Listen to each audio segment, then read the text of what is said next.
పశ్చిమాసియాలో మళ్లీ ఉద్రిక్తతలు నెలకొన్నాయి. ఇరాన్ పై అమెరికా సైన్యం భీకర దాడులు చేస్తుంది. క్షిపణులు, డ్రోన్స్ తో కీలక లక్ష్యాలపై అటాక్ చేస్తోంది. ఇరాన్ దూకుడు చర్యలకు సమాధానంగానే దాడులు చేస్తామని అమెరికా ప్రకటించింది. హార్ముజ్ ద్వారా 100 బిలియన్ బ్యారెళ్ల చమురు తరలించామని ట్రంప్ తెలిపారు. ఈ జలసంధి ద్వారా 200 నౌకలు సురక్షితంగా తరలించామని వెల్లడించారు. రాత్రి వేళలో ఎలాంటి లైట్లు, రాడార్ ట్రాక్టర్స్ లేకుండా 22 నౌకలను హార్ముజ్ జలసంధి దాటించామని వెల్లడించారు. మరోవైపు సరిహద్దుల్లో ఇరాన్ హై అలర్ట్ ప్రకటించింది. బహ్రెయిన్లోని అమెరికా నౌకాదళం, జోర్డాన్లోని యుఎస్ స్థావరాలపై ఇరాన్ క్షిపణి, డ్రోన్ దాడులు చేసింది. ఇరాన్ ప్రయోగించిన డ్రోన్స్ క్షిపణులను విజయవంతంగా అడ్డుకున్నట్లుగా ఆ దేశాలు తెలిపారు. హార్ముజ్ జలసంధిని ఇరాన్ మూసివేసింది.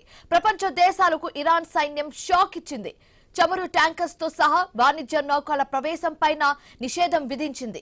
నిషేధాన్ని ఉల్లంఘించి ఏ నౌక ప్రయాణించినా క్షిపణులతో కూల్చేస్తామని ఇరాన్ ఆర్మీ హెచ్చరించింది. పరిస్థితి అత్యంత ఆందోళనకరంగా ఉందన్న ఐక్యరాజ్యసమితి చీఫ్ ఆంటోనియో వెల్లడించారు. ఇకపై ఖతార్ మధ్యవర్తిత్వ చర్చలు విఫలమయ్యాయి. ఇరాన్ నుంచి ఖతార్ రాయబార బృందం వెనుదిరిగింది.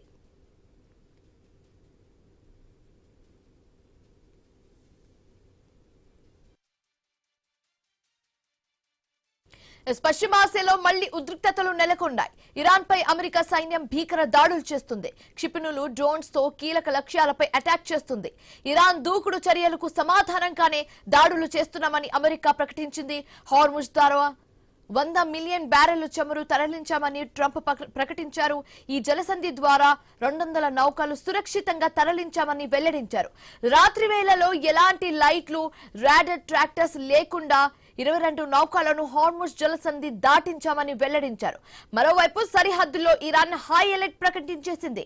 బహ్రెయిన్లోని అమెరికా నౌకాదళం, జోర్డాన్లోని యుఎస్ స్థావరాలపై ఇరాన్ క్షిపణి, డ్రోన్స్ దాడులు చేస్తుంది. ఇరాన్ ప్రయోగించిన డ్రోన్స్ క్షిపణులను విజయవంతంగా అడ్డుకున్నట్లుగా ఆ దేశాలు తెలిపాయి. ఇక హార్ముజ్ జలసంధిని ఇరాన్ మూసివేసింది. ప్రపంచ దేశాలకు ఇరాన్ సైన్యం షాక్ ఇచ్చింది. చమురు ట్యాంకర్స్ తో సహా వాణిజ్య నౌకల ప్రవేశం పైన నిషేధం విధించింది. నిషేధాన్ని ఉల్లంఘించి ఏ నౌక ప్రయాణించినా క్షిపణులతో కూల్చేస్తామని ఇరాన్ ఆర్మీ హెచ్చరించింది. అయితే పరిస్థితి అత్యంత ఆందోళనకరంగా ఉందన్న ఐక్యరాజ్యసమితి చీఫ్ ఆంటోనియో వెల్లడించారు. ఇకపై ఖతార్ మధ్యవర్తిత్వ చర్చలు విఫలమయ్యాయి. ఇరాన్ నుంచి ఖతార్ రాయబార బృందం వెనుతిరిగింది.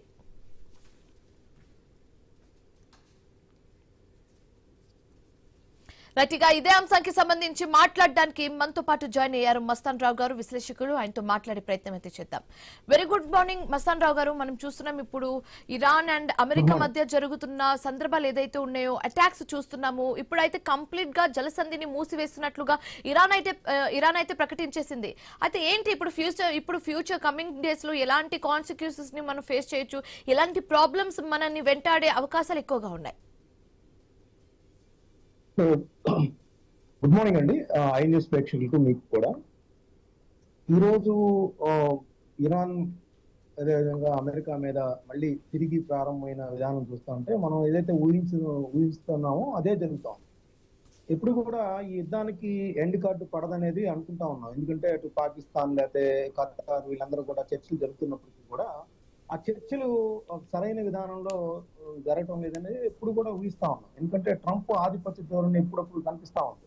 అంటే ఇరాన్ కూడా మొదటి నుంచి అనుమానిస్తున్న పరిస్థితి కూడా మనం చూడాలి. ఎందుకంటే వీళ్ళు శాంతి చర్చల పేరుతో వస్తూ ఉంటారు, కానీ వాళ్ళు ఎప్పుడైతే కొంత గ్యాప్ తీసుకుంది ఏంటంటే ఇరాన్ దగ్గర ఇంకా ఏమేమి ఆయుధాలు ఉన్నాయి ఏంటి, వాటిని ఆనుపానులు కనుక్కొని ఆయా నగరాలు, ఆయా బంకర్లు ఎక్కడైతే ఆ క్షిపణులు దాచిపెట్టారో వాటిని కనుక్కొని వాటి మీద దాడులు చేయాలనే దీంతోనే ఈ అమెరికా గ్యాప్ తీసుకుంది అనేది మొదటి నుంచి ఇరాన్ అనుమానిస్తాం.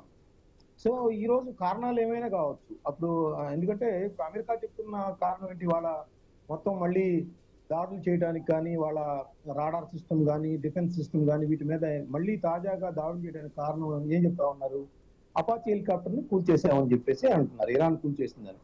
కానీ దానిలో కూడా అమెరికా ఇంకా స్పష్టంగా వైఖరి రాలా. అదేంటి, డ్రోన్ ఎగురుతా వచ్చి ఇరాన్ మాకు హెలికాప్టర్ తగిలింది, వాళ్ళు కావాలని దాన్ని ప్రయోగించారా లేదంటే హెలికాప్టర్ వెళ్ళి దాన్ని తగిలిందా అనేది ఇంకా దర్యాప్తులో తేలాలన్నారు. అదేం తేలకుండానే ఈరోజు మళ్ళీ భీకరమైన దాడులు చేస్తా ఉందంటే సో ఖచ్చితంగా దీని వెనకాల అమెరికా ఏదైతే కుట్ర ముందు నుంచి చేస్తా ఉందో అదే ఉందని ఇప్పుడు ఇరాన్ అభిప్రాయం.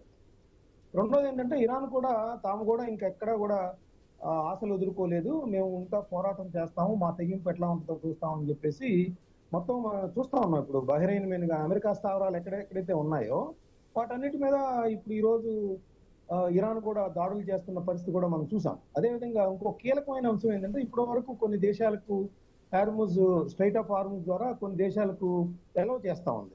సో ఇప్పుడు తాజాగా మొదలైన మళ్ళీ ఈ దాడులతో దాన్ని మూసేయడంతో మళ్ళీ ప్రపంచం ఆర్థిక వ్యవస్థ ఇతర దేశాలన్నీ కూడా ఇబ్బందికర పరిస్థితులు ఎదుర్కొనే అవకాశాలు అయితే కనిపిస్తా ఉన్నాయి. ఓకే, సో మస్తాన్ రావు గారు, నిన్న మొన్నటి వరకు అంతా కూడా సక్సెస్ఫుల్ గానే మీటింగ్స్ జరుగుతున్నాయి, ఎండ్ కార్డ్ పడే అవకాశాలు ఉన్నట్టుగా కూడా మనం మాట్లాడుకున్నాము. కానీ కట్ చేసి ఇప్పుడు హార్మోస్ జలసంధిని కంప్లీట్ గా మూసేయడం మనం చూస్తున్నాము. సో ఎక్కడ వీళ్ళకి అసలు కలిసి రాలేదు, ఏ అంశానికి సంబంధించి ఇరు దేశాలు కూడా ట్రిగర్ అయ్యి ఇలాంటి ఒక డిసిజన్ తీసుకోవడం అనేది జరిగిందని అడిగితే ఏం చెప్తారండి?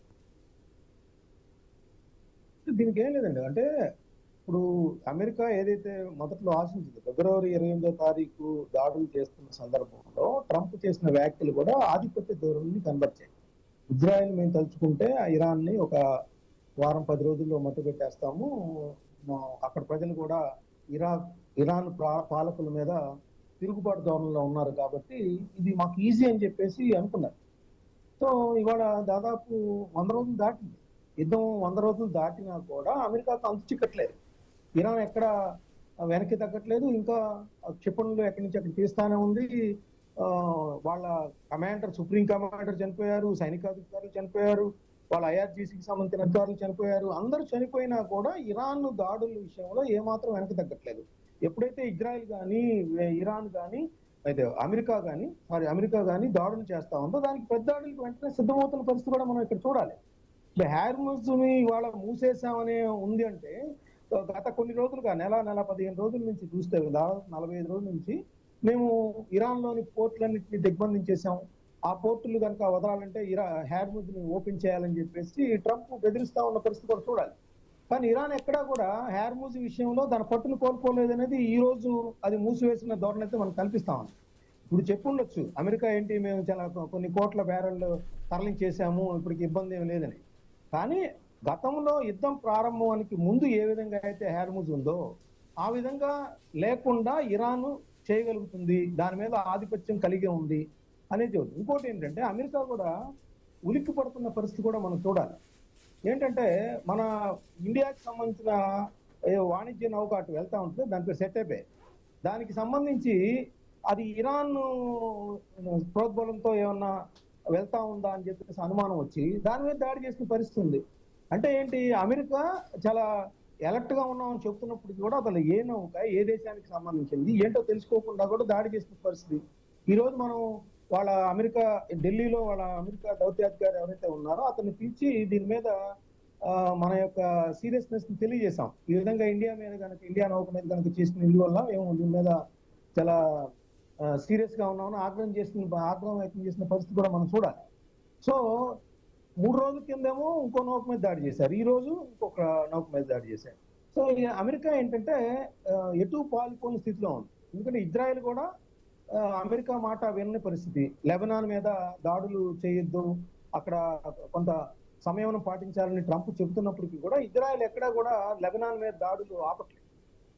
రెండోది ఏంటంటే కొత్తగా ఇంకొక ప్రాబ్లం ఎక్కడ వచ్చిందంటే తుర్కీ కూడా దీన్ని వ్యతిరేకిస్తుంది. ఇజ్రాయెల్ కి సంబంధించి ఈ రోజు చాలా హెచ్చరికలు జారీ చేసిన పరిస్థితి. ఈ వైఖరి లెబనాన్ మీద ఇదే విధంగా కొనసాగితే కనుక అది మాకు కూడా ఇబ్బందికరంగా ఉంటుంది కాబట్టి టర్కీకి కూడా. సో మీరు కనుక దీనిలో మా మీద కనుక ఏమైనా వచ్చే అవకాశాలు ఉంటే మేము ఇజ్రాయెల్ ని కూడా ఉపేక్షించేది లేదని ఇజ్రాయెల్ ని వార్న్ చేసిన పరిస్థితి కూడా ఇక్కడ చూడాలి. సో యుద్ధం ఇంకొక అడుగు ముందుకు వేసినట్టు అంటే రేపొద్దున టర్కీ కూడా ఇజ్రాయెల్ మీద లేదా ఇజ్రాయెల్ టర్కీ మీద కూడా దాడులు చేసే అవకాశాలు కూడా ఈ రోజు వాళ్ళ ఇద్దరి మధ్య, అంటే ఇజ్రాయెల్ అధ్యక్షుడు నెతన్యాహు అదేవిధంగా టర్కీ అధ్యక్షుడు ఎర్డోగాన్, వీళ్ళిద్దరి మధ్య కూడా మాటల యుద్ధం నడుస్తోంది. అది మీడియాకి పరిమితం పర్లేదు, వాళ్ళ పార్లమెంట్ లో కూడా ఈ రోజు చర్చలు జరిగిన పరిస్థితి టర్కీకి సంబంధించి. సో ఇలాంటి పరిస్థితుల్లో ఈ యుద్ధం మరింత విస్తరించే అవకాశాలు అయితే మనకు కనిపిస్తా ఉన్నాయి. ఓకే, మస్తాన్ రావు గారు కంటిన్యూ చేద్దాం ఇదే అంశానికి సంబంధించి, ఇంకా ముందు మాట్లాడదాం. కానీ మీన్ వైల్ బులెటిన్ లో షార్ట్ బ్రేక్ తీసుకుందాం. బ్రేక్ తర్వాత మరిన్ని అప్డేట్స్ కంటిన్యూ అవుతాయి, చూస్తూనే ఉండండి. Come back. పశ్చిమాసియాలో మళ్ళీ ఉద్రిక్తతలు నెలకొన్నాయి. ఇరాన్ ఇప్పుడు కంప్లీట్ గా హార్ముజ్ జలసంధిని క్లోజ్ చేసినట్టుగా డిక్లేర్ చేసింది. ఇదే అంశానికి సంబంధించి మనం మాట్లాడుతున్నాము. సో మస్తాన్ రావు గారు, నిన్న మొన్నటి వరకు కొంచెం వెసులుబాటు ఉండేది ఇండియాకి సంబంధించి, ఇరాన్ కూడా కొంచెం లీజర్ అనేది ఇచ్చింది. బట్ స్టిల్ ఇప్పుడైతే సిచ్యువేషన్ కనిపించట్లేదు. But at the same time India కూడా ఆల్టర్నేట్ వేస్ అయితే ఆల్రెడీ ఈ పార్టికల్ ఐడెంటిఫై చేసింది అండ్ ఇండియా దాని మీద వర్క్ చేస్తుంది. బట్ ఫ్యూచర్ లో ఇప్పుడు ఇదంతా చూస్తుంటే ఇంకెలాంటి ప్రాబ్లమ్స్ ఫేస్ చేసే ఛాన్సెస్ ఎక్కువ కనిపిస్తుంది ఇండియా అంటే భారతదేశ ప్రజలకు సంబంధించి?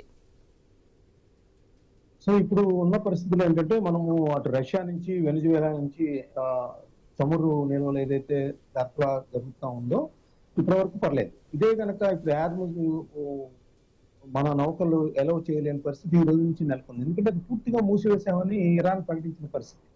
సో ఇదే యుద్ధం మళ్ళీ కొనసాగితే కనుక మనకి ఈ చమురు అంటే పెట్రోలియం ఉత్పత్తులకు సంబంధించి కొంత కొరత వచ్చే అవకాశాలు కూడా ఉన్నాయి. అయితే మన దగ్గర ఎప్పుడు కూడా 64 రోజులు సరిపడా నిల్వలు అనేది మెయింటైన్ చేస్తున్నాం కాబట్టి ఇప్పుడే ఉండకపోవచ్చు. బట్ ఇతరత్ర మన ఎగుమతులు ఆల్రెడీ ఆగిపోయిన పరిస్థితి. దిగుమతులకు సంబంధించి కూడా ఇట్లాంటి ప్రాబ్లమ్స్ వస్తా ఉన్నాయి. ఫెర్టిలైజర్స్ కానీ, పెట్రోలియం ఉత్పత్తులు కానీ, వంట నూనెలు కానీ. సో ఆల్రెడీ రేట్లు పెరిగిన పరిస్థితి గ్యాస్ విషయంలో కూడా చూడొచ్చు మనం. సో మళ్ళీ రాబోయే కాలంలో యుద్ధం అంటే ఇప్పుడున్న పరిస్థితుల్లో వాళ్ళిద్దరి మధ్య అమెరికాకి సంబంధించిన సెంట్రల్ కమాండ్ ఏదైతే వ్యాఖ్యలు చేస్తా ఉందో అవన్నీ చూస్తే, అదేవిధంగా ఇరాన్ కూడా ఏమాత్రం తగ్గకుండా ప్రతీకార దాడులు మేము కూడా చేస్తాం, మీరు కనుక ఉల్లంఘిస్తున్నారు ఏదైతే శాంతి కాల్పుల విరమణ ఒప్పందాన్ని ఉల్లంఘిస్తున్నారు కాబట్టి మేము ఏమాత్రం ఉపేక్షించేది లేదు. అందుకనే అటు బహ్రెయిన్ కానీ, లేకపోతే యుఏఈ కానీ, కువైట్ కానీ, జోర్డాన్ కానీ ఈ దేశాలన్నింటి మీద కూడా తిరిగి అమెరికా స్థావరాలు ఎక్కడైతే ఉన్నాయో, ఎందుకంటే జోర్డాన్ లో అయితే అమెరికాకి సంబంధించిన రక్షణ వ్యవస్థకు సంబంధించిన కొన్ని క్షిపణుల కేంద్రం కూడా అక్కడ ఉందనేది చెప్తారు. సో వాటి మీద కూడా ఇరాన్ కాన్సన్ట్రేషన్ చేసిన పరిస్థితి. సో ఇవన్నీ చూస్తూ ఉంటే ఏంటంటే ఖచ్చితంగా అమెరికా ఇరాన్ మీద పూర్తి ఆధిపత్యం లభించే వరకు కూడా యుద్ధం వెనక్కి తగ్గే అవకాశాలు, యుద్ధం చేస్తూనే ఉంటుంది అనేది మనకు అర్థమవుతుంది. ఎందుకంటే ట్రంప్ చెప్పేది ఒకటి చేసేది ఒకటి అనేది మొదటి నుంచి మనం అందరూ కూడా అనుకుంటా ఉన్నాం. ఇరాన్ కూడా అదే అనుమానిస్తున్న పరిస్థితి. ఇప్పుడు అదే నిజమైంది. ఏదైతే అమెరికా మాట మీద నిలబడదు, ఎందుకంటే పాకిస్తాను, ఖతార్ లాంటి వాళ్ళు లేదా టర్కీ లాంటి వాళ్ళు మధ్యవర్తిత్వం వహిస్తున్నప్పటికీ కూడా వాళ్ళ మాటలను లక్ష్య పెట్టే పరిస్థితుల్లో ట్రంప్ ఉండడు కాబట్టి అనేది మొదటి నుంచి ఇరాన్ అనుమానిస్తాం.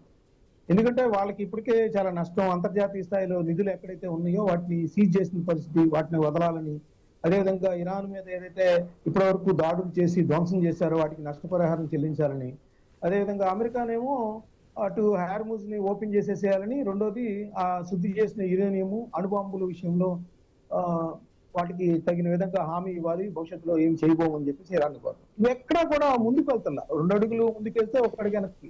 ఈ విధమైన పరిస్థితుల్లో ఏంటంటే ఖచ్చితంగా భారతదేశమే కాదు, మిగతా ఇప్పుడు పశ్చిమాసియా సంక్షోభం వల్ల ఏ దేశాల్లో ఆర్థిక మాంద్యం, ఆర్థిక సంక్షోభాలు ఉన్నాయో అవన్నీ కూడా మళ్ళీ తలెత్తే అవకాశాలు ఇప్పుడిప్పుడే మళ్ళీ సర్దుకుంటున్నారు, అన్ని సెట్ చేసుకుంటున్నారు అనే పరిస్థితిలో నుంచి మళ్ళీ ఒకసారిగా దిగజారిపోయిన పరిస్థితి కూడా మనం చూడాల్సిన అవసరం అయితే కనిపిస్తాం. ఓకే, సో ఇక్కడ డొనాల్డ్ ట్రంప్ ఒకే స్టేట్మెంట్ ని పదే పదే స్ట్రెస్ చేసి మరి చెప్తున్నారు. హార్ముజ్ జలసంధి క్లోజ్ అయిపోయింది, బట్ మీన్ వైల్ మేము 100 మిలియన్ బ్యారెల్ల చమురును మేము దిగుమతి చేసుకున్నాము, అంతా అయిపోయింది. కాబట్టి ఇప్పుడు ఆయన అంటే ఏం ప్రూవ్ చేద్దామని అదే స్టేట్ మీద పదే పదే స్ట్రెస్ చేయడం జరుగుతుంది. అంటే ఏం ప్రూవ్ చేద్దామని మొత్తం దేశానికి కూడా? ట్రంప్ చెప్పే మాటలు ఏం లేదండి. ఇరాన్ కి సంబంధించి వాళ్ళు లొంగిపోవాలి, బేషరతుగా మేము పెట్టే షరతులన్నింటికి అంగీకరించాలి, అప్పుడు మాత్రమే వాటి మీద మేము పట్టుదల ఇస్తాము, దానికి కాల్పుల విరమణ ఒప్పందానికి చేస్తాము. అదేవిధంగా హార్ముజ్ జలసంధిని ఎప్పుడైతే ఓపెన్ చేయాలి, అంతకుముందు ఎలా ఉందో దాని మీద రిస్ట్రిక్షన్స్ లేదు. భవిష్యత్తులో కూడా ఇరాన్ ఎప్పుడు కూడా హార్ముజ్ ని మూసేస్తామని కానీ, దాని మీద నిబంధనలు పెడతామని కానీ, లేదంటే టోల్ ట్యాక్స్ విధిస్తామని ఇట్లాంటివి ఎప్పుడు కూడా చేయకూడదు అనేది కోరుకుంటా ఉంది. సో అదేవిధంగా చమురు నిల్వలు ఎక్కడైతే ఇరాన్ ఇప్పటి వరకు కొద్దిగా బలవర్ధకంగా కనిపిస్తుందో దానికి ఆ దెబ్బతీయటం ద్వారా, దాని ఆర్థిక స్థితిగతులు దెబ్బతీయటం ద్వారా ఇరాన్ లొంగ తీసుకోవాలని అమెరికా నిరంతరం ప్రయత్నిస్తూ ఉంది. సో కాల్పుల విరమణ ఒప్పందం అని, శాంతి ఒప్పందం అని ఏదో ట్రంప్ కొన్ని మాటలు చెప్తున్నప్పటికీ కూడా వాస్తవంలో ఎక్కడా కూడా కార్యరూపం దాల్చట్లేదు. ఎందుకంటే వాళ్ళు చెప్తా ఉన్నారు, మొన్న మంగళవారం అంటే మొన్న జరిగిన ప్రెస్ మీట్ లో కూడా ట్రంప్ చెప్పింది ఏంటంటే ఇరాన్ మీద మేము దాడులకు వెళ్ళబోతున్నాం, చెప్పినట్టు వింటలేదు కాబట్టి మేము ఖచ్చితంగా వెళ్తాం అనేది ఆయన ప్రకటించారు. దానికి అనుగుణంగానే ఈ రోజు దాడులన్నీ కూడా జరుగుతా ఉన్న పరిస్థితి. అయితే ఇరాన్ ఏమన్నా వెనక్కి తగ్గుతుందా? వాళ్ళ దగ్గర ఎన్ని ఆయుధాలు ఉన్నాయి? ఎందుకంటే ఇరాన్ దగ్గర ఉన్న ఆయుధాలన్నీ అయిపోయేలా చేయటమే అమెరికా లక్ష్యం. కాకపోతే ఇరాన్ మాత్రం ఎక్కడికక్కడ మళ్ళీ రీప్రొడక్షన్ చేస్తుందా, లేకపోతే ఉన్న బంకర్లలోనే ఈ క్షిపణులు కానీ డ్రోన్స్ కానీ అన్ని దాచిపెడుతుందా? ఎందుకంటే డ్రోన్లు క్షిపణులకు సంబంధించి ప్రొడక్షన్ నిరంతరం చేస్తా ఉంది. ఆ యొక్క ఆనుకోనులు అనేవి అమెరికా లేదా ఇజ్రాయెల్కి అనుకోని లేకపోతున్నారు అనేది పాయింట్. ఎందుకంటే ఇరాన్ సంబంధించి చూస్తే వాళ్ళు ఎక్కడా కూడా టెలిఫోన్ కానీ లేదా ఇంటర్నెట్ కానీ ఉపయోగించకుండా ఆదేశాలు అనేది తీసుకుంటా ఉన్న పరిస్థితి. అన్ని జాగ్రత్తలు తీసుకుంటున్నారు. ఎందుకంటే ఈ డిజిటల్ యుగంలో ఏంటంటే వాటి మీద కూడా ఇజ్రాయెల్ చాలా నిఘా వ్యవస్థని కలిగి ఉంది. సో దానివల్ల ఏంటంటే ఎక్కడా కూడా దొరకట్లేదు ఇరాన్ మీద దాడులు చేయడానికి. కానీ గతంలో ఏదైతే ఫస్ట్ డే వాళ్ళు 42 మందిని సుప్రీం కమాండర్ ఐతల్లా ఖొమైనీని కానీ మిగతా 42 మంది సైనిక అధికారులను కానీ చంపేశారో ఆ విధంగా ఎక్కడా కూడా దొరకని పరిస్థితి అయితే ఉంది. సో అమెరికాకి అయోమయం. సొంత దేశంలోనేమో ఆ పౌరుల నుంచి నిరసన వ్యక్తమవుతుంది, యుద్ధం వల్ల మనకెందుకు భారంగా పరిగణిస్తుందని. అమెరికా ప్రతినిధుల సభలో కూడా దానికి వ్యతిరేకంగా యుద్ధం నుంచి ముగించుకోవాలని చెప్పేసి వాళ్ళు తీర్మానం చేసిన పరిస్థితి. ఇవన్నీ పరిస్థితుల్లో యుద్ధం కొనసాగించడం ఒకటే మార్గం అని చెప్పేసి ట్రంప్ నిర్ణయించుకున్నట్టుగా మనకు కనిపిస్తాం. Right, thank you so much అండి మస్తాన్ రావు గారు మాతో జాయిన్ అయినందుకు అండ్ మీ ఒపీనియన్స్ ని మాతో షేర్ చేసుకున్నందుకు. థ్యాంక్ యూ సో మచ్ అండి.